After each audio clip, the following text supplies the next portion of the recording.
शान्ति सुक्तिखौ बिथाङाबो खालामबाय आरो शान्ति सुक्ति खालामनाय हिसाबै बर' हारिया शान्तिखौ लुबैनानै हाजार हाजार बोसोर बर' हारिया शान्तिखौ लुबैग्राखा मोनसे हारिखामोन आरो दिनै शान्तिखौ लुबैनानै शान्ति सुक्तिखौ जों खालामदोंमोन।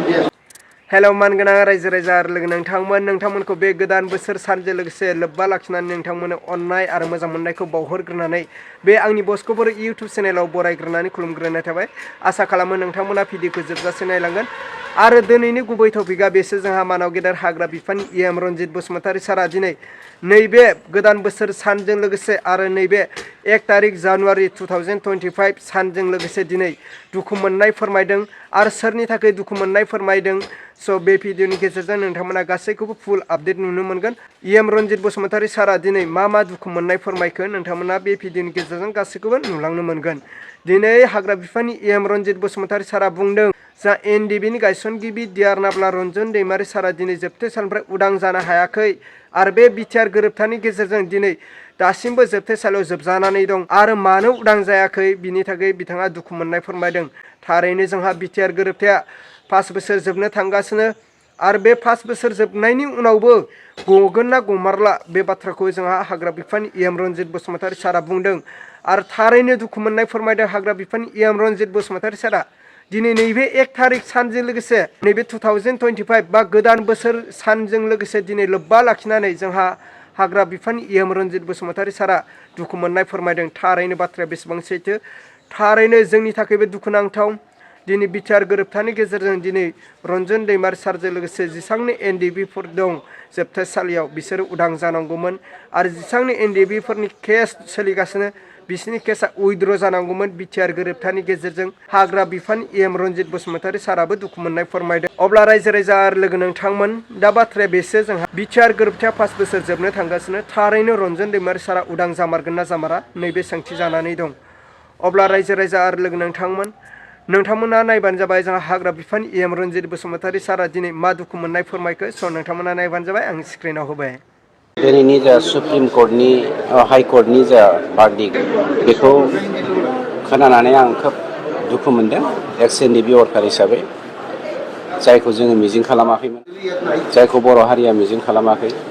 आंल' दुखु मोननाय नङा, बेखौ बर' हारियानो दुखु मोनदों आरो साफ्रोमबो एक्स NDB वर्कारानो दुखु मोनदों।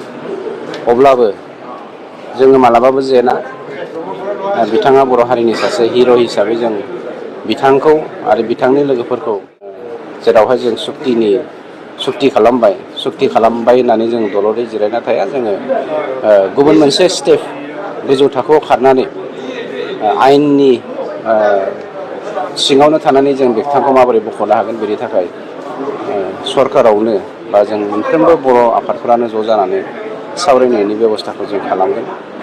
बेखौ आं आंनि बेक्तिगत मोन्दांथिनि गेजेरजों बुंनो नागिरदों। कनभिक्टेडखा हिसाबै आगोलावनो बिथाङा माखासे जिनज्रिनि गेजेरजों थानो गोनां जादों।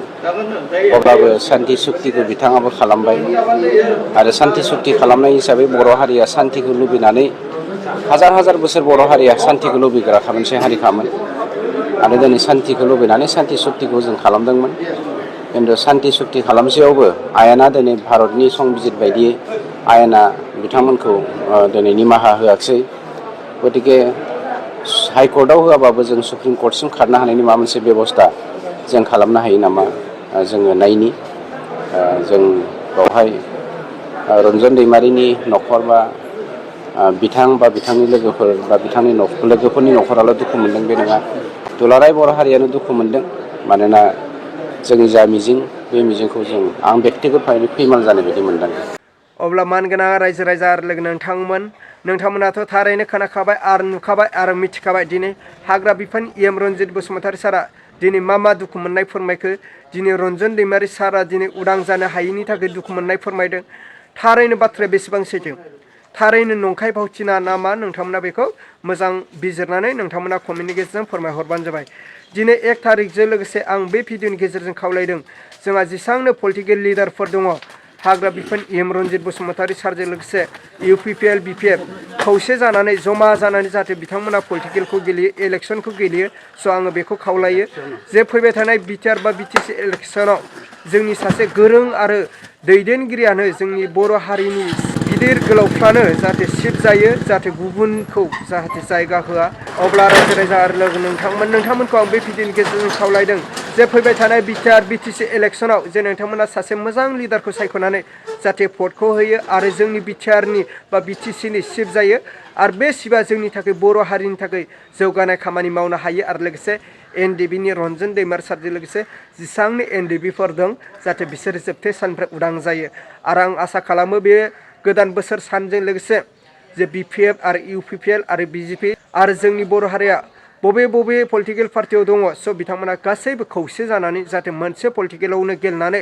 जे जोंनि बर' हारिखौ जौगाहोयो बेखौनो आं आसा खालाम बे गोदान बोसोर सानजों लोगोसे 1 जानुवारि 2025 सानजों लोगोसे नोंथांमोन अननाय आरो मोजां मोननाय आरो सिबिनायखौ बावहरबाय आसा खालामो नोंथांमोना बेफोरबायदिनो सापर्ट खालामलांबाय थागोन आरो नायलांबाय थागोन अब्ला आं दिनैनि भिडिअखौ बेखिनियावनो फोजोबबाय भिडिअखौ मोजां मोनोब्ला लाइक खालाम आरो चेनेलखौ मोजां मोनोब्ला साबस्क्राइब खालामनानै हो रायजो राजा आरो लोगो नोंथांमोन